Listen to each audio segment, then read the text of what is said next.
I lied to the entire pack to save my life. I claimed a servant as my mate in front of 1,000 witnesses. He answered with a growl that cracked the stone floor.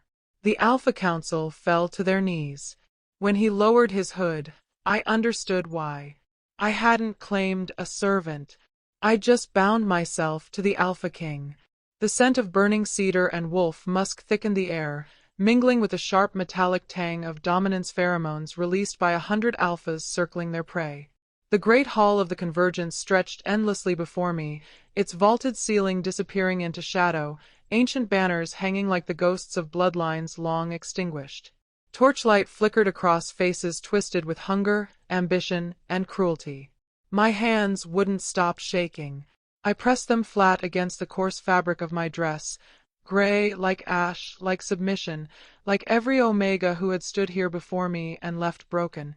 The ceremonial gown clung to my thin frame, borrowed from the pack's charity stores, smelling faintly of another woman's fear.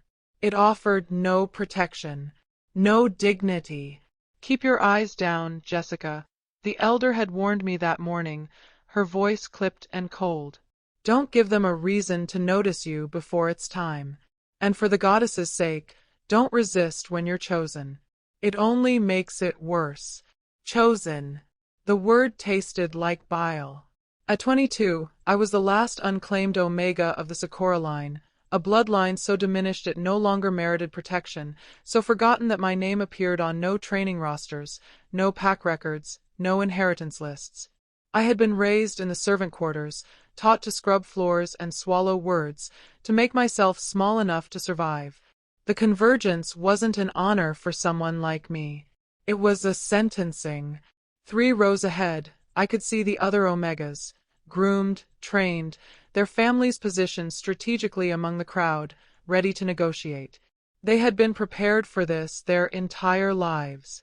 They knew how to tilt their heads to expose their throats without losing their dignity, how to submit without shattering. I knew none of it. My fingers found the ridge of scar tissue along my left shoulder blade, hidden beneath the dress. Symbols. Marks burned into my skin when I was too young to remember, too small to fight back. No one had ever explained them. The pack healers had looked away. The elders had said nothing. I had learned early that questions led to silence. The ceremonial drums began, a low, primal rhythm that vibrated through the stone floor and into my bones. The unmated males entered through the main archway, moving like predators scenting blood. Warriors, enforcers, nobles. Their eyes swept across the gathered Omegas with the detached appraisal of men selecting livestock. My chest tightened. This is it. Then I saw him. Not among the alphas. Not among the honored. He stood with the servants, those invisible bodies that lined the perimeter in their dull cloaks, existing only to tend fires and pour wine, to be present without being seen. But this one was different. He didn't bow his head. His posture was too straight, his shoulders too broad beneath the rough-spun cloak.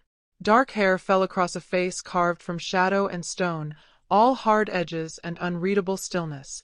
And his eyes, goddess, his eyes, were molten amber, burning with an intensity that didn't belong to someone in servant's garb. When his gaze found mine across the crowded hall, the air between us ignited. Every instinct I'd been taught to suppress screamed at me, "Run! Look away! Don't challenge!" But I couldn't, because in that moment, surrounded by wolves who saw me as nothing, this man, this servant, looked at me like I was the only thing in the room that mattered. And I didn't yet know that looking back would cost me everything. The first claims happened with brutal efficiency. A silver-ranked alpha from the northern ridge stepped forward, his growl rolling through the hall like thunder. The Omega before him, a girl no older than 19, whispered her acceptance, head bowed, trembling. The crowd erupted in ritual howls. Another bond sealed. Another bloodline secured. I watched them lead her away and felt my lungs constrict. How many more before it's my turn? The answer came too soon. Movement rippled through the crowd as bodies parted, making way for someone important. Someone dangerous. Damien Thorold emerged from the shadows of the eastern wing like a knife sliding from its sheath, silent, deliberate, and designed to cut. His reputation preceded him: noble blood, Eastern Territory holdings, and a collection of Omegas who had all mysteriously vanished after their claiming ceremonies. The rumors whispered of basements and broken bones, of mates who stopped screaming after the first month. His pale eyes locked onto me, and he smiled. "No, no, no, no. The Forgotten Omega," he announced, voice carrying across the hall with performative cruelty. He began to circle me, each step measured, each breath deliberate. His scent rolled over me, alpha dominance laced with something rotten, something wrong. How fitting that you'll end your pathetic line in service to mine. The elders who had positioned me stepped back. Abandoned me. Wolves whispered. Some with pity. Most with the sick anticipation of spectators at an execution. Damien reached for my wrist. Time fractured. Across the hall, the hooded servant went rigid. Tension exploded from him in waves so powerful that the servants nearest him unconsciously retreated. His hands curled into fists, knuckles bone-white beneath tan skin. That amber gaze burned through shadow, fixed on Damien's approaching hand with an intensity that felt like violence barely leashed. And in that splintered moment, with Damien's fingers inches from my skin, an impossible idea detonated in my mind. The servant. The one who sees me. I broke, twisted away from Damien's reach and stumbled toward the servant's line, my voice cracking as I screamed the words that would rewrite everything. I am already claimed. Silence detonated through the grand hall. 1,000 wolves froze mid-breath as I stood before the hooded servant, my hand extended in the ancient gesture of mate recognition, trembling but raised. This male is my mate. My voice cracked but held. I claim him before witnesses, under the old laws.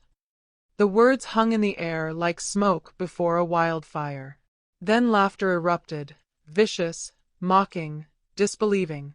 An Omega claiming a servant?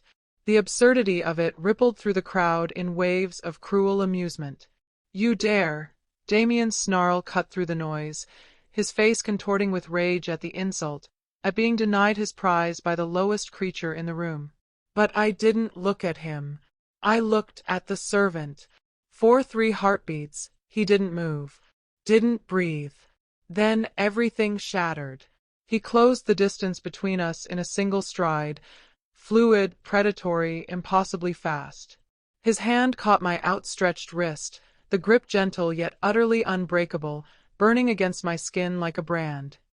He leaned down, his face still shadowed, and spoke a single word that cracked the foundation of the world. Mine. Not spoken. Commanded. Dominance pheromones exploded outward in a crushing tidal wave that slammed into every wolf in the hall. Bodies staggered. Knees buckled. Wolves dropped like stones, submission hardwired into their spines, overriding all conscious thought. The ritual flames roared higher, responding to power so absolute it bent reality. Windows rattled in their frames. Torches guttered and surged. I couldn't breathe. Couldn't think. The servant's free hand rose to his hood. Slowly, agonizingly, he pulled it back. Dark hair tumbled free, framing a face of brutal, devastating beauty. Sharp cheekbones. A jaw carved from violence and control. And those eyes, amber fire that blazed with authority older than the pack itself. The head council member's face drained to ash. Someone whispered, voice breaking with terror. Impossible. Christopher P. McClendon, Alpha King of the Northern Dominion, and his hand was still locked around my wrist. The Alpha Council fell to its knees in perfect synchronization. Not in respect. In terror. My mind splintered, unable to reconcile what my eyes were seeing. The servant, not a servant, still held my wrist, his thumb pressed against my racing pulse. He surveyed the hall with the cold assessment of a predator evaluating which prey to kill first. Every wolf present felt it. The suffocating weight of his attention. The crushing reality of what true alpha dominance felt like. Not the posturing of nobles like Damien, but power so absolute it rewrote instinct. Christopher P. McClendon. The Alpha King stood before me, dark cloak pooled at his feet, revealing the powerful frame beneath, broad shoulders, muscled arms marked with scars earned in wars I'd only heard whispered about. His face was brutal beauty carved from violence, sharp cheekbones, a jaw that could crack bone, and those amber eyes that didn't just see, they dissected. I falsely claimed the Alpha King, before 1,000 witnesses, under binding law. The head council member, Thaddeus, rose on shaking legs, his voice fracturing with each word. Your Majesty, the Omega has invoked mate claim law. He swallowed hard. Witnessed by the convergence, spoken with the traditional formula. His next words fell like an executioner's blade. The bond is legally binding. Even a king couldn't simply dismiss ancient law without cause. Movement drew Christopher's gaze across the hall.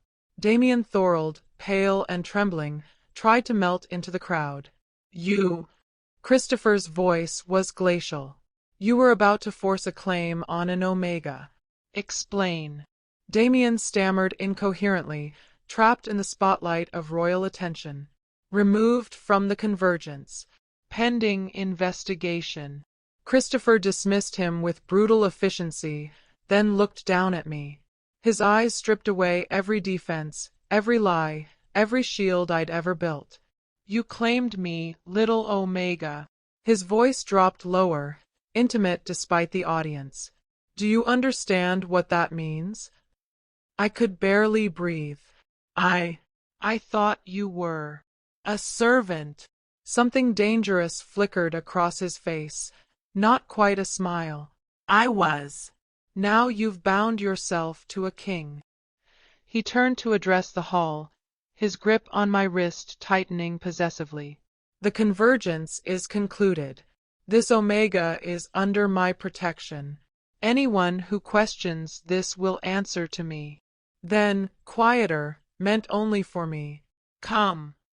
Christopher led me through corridors I'd never seen, private passages carved from stone, lit by torches that burned with strange blue flame. I expected dungeons, chains, punishment for my audacity. Instead, he brought me to a chamber lined with ancient texts, maps marked with symbols I didn't recognize, and weapons that hummed with latent power. He closed the door, locked it, then turned to face me with predatory focus. Why did you claim me specifically? His voice was controlled, but tension coiled beneath each word. I didn't know. You looked at me before the ceremony began. He stepped closer. Why? My breath caught. You were different. The other servants, they looked broken. You didn't. So you chose the servant who seemed least servant-like. Something flickered in his eyes, approval or suspicion, I couldn't tell. To escape Damien. Yes. I forced the words out. I'm sorry. I can publicly recant the claim, explain it was. You can't. His interruption was absolute. The law is binding, and I won't allow it. Before I could process that, he began circling me, breathing deeply, scenting the air around me with predatory intensity. Your scent is wrong. He stopped mid-stride. No, not wrong. Altered. I don't understand. Command pheromones slide off you. That's impossible. He moved closer, invading my space. Who trained you to resist alpha influence? No one trained me in anything. Frustration bled into my voice. I was raised in servant quarters. I'm nobody. His eyes narrowed. You keep rubbing your wrists. Show me. What? Show me. My hands trembled as I rolled up my sleeves, revealing the circular scars I'd carried my entire life. Old, deliberate, burned into flesh when I was too young to remember pain. Christopher's reaction was immediate and violent. He slammed his hand onto the table, wood splintering beneath his palm. "Where did you get these?" "I've always had them," I whispered. "Since I was a child." His voice dropped to something lethal, barely human. "These are containment marks. Aum Shinrikyo cult sigils." The name meant nothing to me. Christopher's jaw clenched. "I've been hunting cult remnants. Went undercover in my own convergence, suspecting infiltration." His amber eyes burned into mine. "Someone branded you as a child. These marks suppress wolf abilities." My world tilted. "You're not weak, Jessica. You've been deliberately crippled." Silence stretched between us, heavy with implication. Then Christopher spoke the words that shattered everything. "The question is why they'd mark an Omega for containment, unless you're not actually Omega at all." Christopher summoned his advisor within minutes, a woman who entered like winter wind given form. Meredith's silver hair was bound in warrior braids, her face lined with centuries of survival. She had served Christopher's grandfather, had seen empires rise and collapse. When she saw my markings, horror flooded her ancient eyes. "Goddess, preserve us." Her voice fractured. "These are anchor brands." "Explain," Christopher commanded. Meredith circled me slowly, her gaze distant, reaching into memory. "Centuries ago, before the Alpha hierarchy stabilized, there were wolves called anchors. Rare, powerful in ways that had nothing to do with dominance." She touched one of my scars with reverent dread. "Their presence naturally dampened excessive alpha aggression, prevented berserker states, balanced pack dynamics." "Why have I never heard of them?" I whispered. "Because Alpha Kings systematically eliminated them." Meredith's eyes found Christopher. "Your bloodline led the purge, Your Majesty." Anchors were viewed as threats to absolute power. The weight of her words crushed the air from my lungs. Christopher's expression remained unreadable, but his hands curled into fists. "The Sikora line," Meredith continued, "wasn't weak. They carried anchor blood. Jessica's family was slaughtered to prevent her awakening." She turned to me, and I saw pity warring with fear. "The cult saved you as an infant, branded you to suppress your abilities, raised you to be invisible, forgettable, powerless, all while keeping you alive for their purpose." "What purpose?" My voice broke. "To collapse the Alpha hierarchy," Christopher answered, his tone glacial. "An awakened anchor bonded to an Alpha King would give them control over the throne. Through you, they could puppet me, destroy the pack structure from within." I staggered. Everything I believed about myself, every moment of weakness, every failure, was a lie. I wasn't broken. I was weaponized. "Your disguise disrupted their timeline," Meredith said quietly. "They didn't expect you to claim the king before activation." Christopher moved to the window, tension radiating from his frame. "This bond may be catastrophic. An anchor could neutralize my authority." He looked back at me, and something raw flickered in his amber eyes. "But the law binds us. Breaking it would shatter pack structure."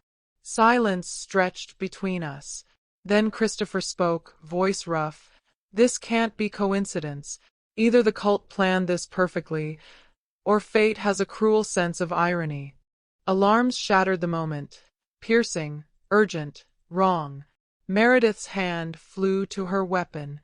A guard burst through the door, face ashen. "Your Majesty, breach in the sanctuary. Council Elder Voss is dead." Christopher's eyes blazed molten gold. "How?" The guard's voice trembled. Message carved in his chest. "Return the anchor." The sanctuary's doors hung open like a broken jaw, torchlight spilling across stone slick with blood. Christopher moved through the carnage with lethal focus. I followed despite Meredith's protests, unable to look away from the bodies arranged with ritualistic precision.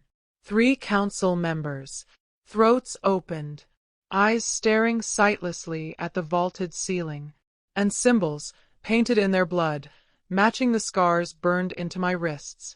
Elder Voss lay at the center, his chest carved with a message that had summoned us here. The sanctuary, most sacred space in Pact territory, had been violated from within. Inside job, Christopher confirmed, voice cold as winter stone. Security was bypassed by someone with access. Shadows moved. Cult agents materialized from alcoves and corridors like smoke given form, trained, coordinated, deadly. Not mindless zealots. Warriors. Their leader stepped forward, face hidden behind a featureless mask. When he spoke, his voice carried unnatural resonance. Silent anchor. His attention fixed on me. Your awakening is ordained. Christopher moved instantly, positioning himself between us, a wall of lethal intent. Come willingly, the cultist continued, or the king dies. They attacked. Christopher's control shattered. Alpha King power unleashed was apocalyptic. He moved faster than thought, tearing through cultists with brutal efficiency. Bones snapped. Bodies fell. Blood sprayed across sacred stone. But he didn't stop. His eyes bled to pure molten gold, rationality dissolving into primal rage. The berserker state consumed him. He would kill everyone, friend and foe alike, unable to distinguish threat from ally. His own guards retreated in terror. No. Instinct overrode thought. I lunged forward, pressed my hand against Christopher's chest. Heat exploded through my palm. My markings ignited, brilliant white light blazing from scars I'd carried in shame my entire life. Warmth flooded outward, cascading through Christopher's frame, wrapping around his fury like gentle hands guiding a blade back to its sheath. His rage banked immediately. Not destroyed. Controlled. Christopher gasped, clarity slamming back into amber eyes that found mine with devastating intensity. Around us, every wolf felt the shift. Dominance pheromones neutralized but not eliminated. Balanced. Leashed. Anchored. No, Christopher breathed, but his hand covered mine, holding it against his heart. The cult leader's laughter echoed through the sanctuary. The anchor awakens to her king. Triumph saturated every word. The bond forms, and our path clears. He vanished into shadow, leaving only bodies and prophecy. His final words lingered like poison. When the anchor chooses, the hierarchy falls. Silence crashed down.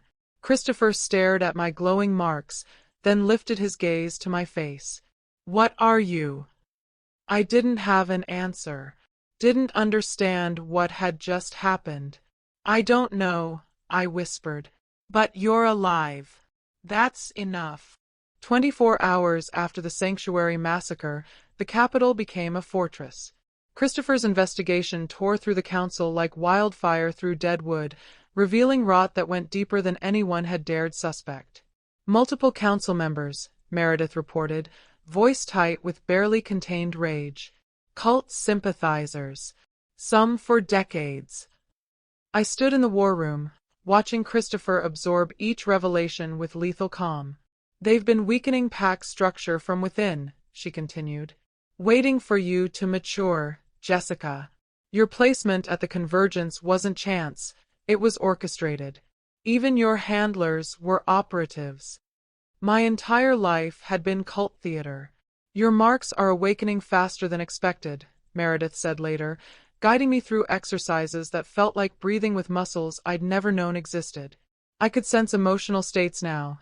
Taste fear, aggression, loyalty on the air like flavors. Could dampen violence without crushing will. But Meredith's expression remained grave. Full awakening requires choice. Conscious acceptance of what you are. Her ancient eyes held warning. And that choice will have consequences. The bond with Christopher deepened daily, settling into my bones with terrifying inevitability. Mate recognition that transcended politics or logic. When he entered a room, my entire being oriented toward him like a compass finding north. But outside our private moments, reality intruded with brutal efficiency. Other alphas demand you reject the bond, one of Christopher's advisors argued during council. An anchor as queen is an existential threat to pack hierarchy. Christopher's response was glacial. No. Still, pressure mounted. Fractures appeared in alliances that had held for generations. Then the ultimatum arrived, carved into the chest of another infiltrator's corpse. Cult armies gathering. Surrender the anchor in 48 hours, or we attack. The hierarchy falls either way. They'll collapse pack structure by force, Christopher translated, jaw clenched. The anchor will fulfill her purpose, willingly or as their prisoner. That night, alone in the war room, Christopher finally spoke the truth neither of us wanted to face. I can fight them. But they're right, you could end this. His amber eyes burned with something raw. If you complete your awakening, you could neutralize me. Take my power. Save thousands of lives by making me powerless. My throat tightened. Is that what you want? I want you safe. His voice fractured. Everything else is secondary. Before I could respond, horns shattered the moment. Urgent, discordant, wrong. Not the cult attacking the walls. Something worse. A guard burst through the door, face ashen with horror. Your Majesty, the eastern gate is opening. From inside. Christopher's expression went deadly still. The betrayal goes to the throne itself. Cult forces flooded through the eastern gate like poison through veins. The capital erupted into chaos. Wolves turned on wolves, some joining the cultists, believing the Alpha Age must burn. Others defended Christopher with desperate ferocity. Civil war ignited in sacred halls. Through the madness, Thaddeus emerged. The head council member moved with the confidence of a man who'd orchestrated 30 years of patient corruption. His smile was serene as cultists restrained Christopher with chains forged specifically to hold Alpha Kings. I've spent 3 decades preparing this moment. Thaddeus's blade pressed against my throat before I could react. The anchor awakens, the king falls, and balance returns. Christopher roared, dominance pheromones exploding outward as he fought against restraints. Blood ran down his wrists where silver chains bit deep. Use your power, anchor, Thaddeus commanded, voice resonant with zealot certainty. End the tyrant's reign. Save him by neutralizing him. It's the only way to stop the bloodshed. The knife pressed deeper. Warm blood trickled down my neck. Jessica, Christopher's voice fractured with anguish. But I finally understood. The cult had corrupted the history, twisted truth into weapon. Anchors were never meant to destroy alphas. We were meant to balance them. Not erase dominance, channel it responsibly. Not weaken kings, prevent them from becoming tyrants. My marks erupted with blinding light. Power surged through me, not suppression, but amplification of control. I twisted from Thaddeus's grip with strength I'd never possessed, turned to Christopher, and placed both hands against his face. I choose the bond. My voice rang clear through the chaos.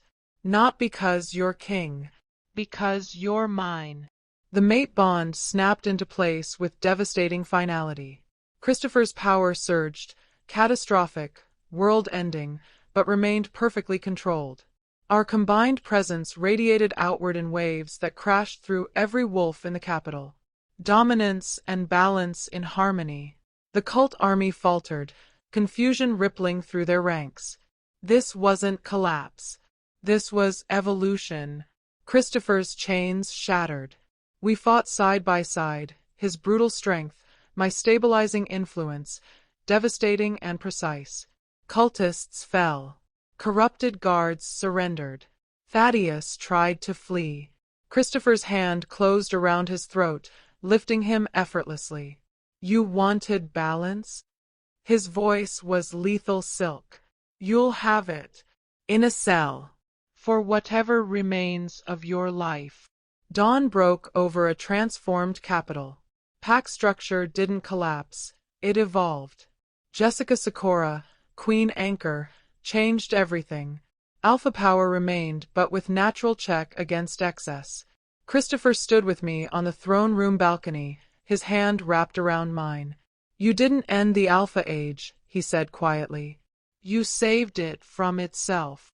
I leaned into his warmth. We saved it. Together.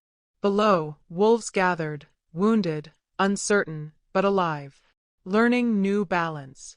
I pretended to claim a servant, I whispered. Christopher pulled me closer, amber eyes blazing with possessive heat, and instead claimed a king. Best mistake you ever made. I smiled against his chest, feeling our bond pulse with life. Best truth I ever spoke.